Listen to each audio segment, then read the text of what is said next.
शान्तचित्ता महाप्रज्ञा साईनाथा दयाघना दया सिन्धो सत्स्वरूपा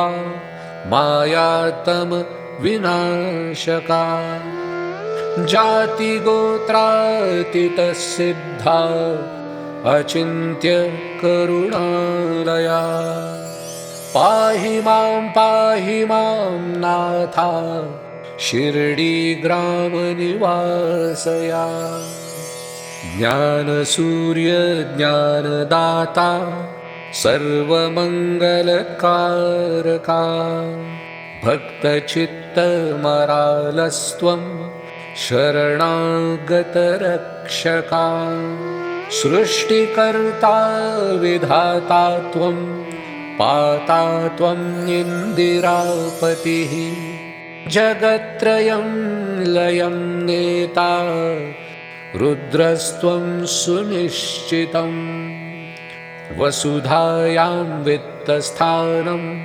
कुत्र नास्ति त्वया विना सर्वज्ञस्त्वं साईनाथ सर्वेषां हृदये असि सर्वापराधान् क्षमस्व त्वं इयं मे अस्ति याचना अभक्तिसंशययोः लहरी शीघ्रं निवारया त्वं धेनुः बालवत्सोऽहं चन्द्रश्चन्द्रमणिस्तथा गङ्गासदृशत्वत्पादां सादरं प्रणमाम्यहं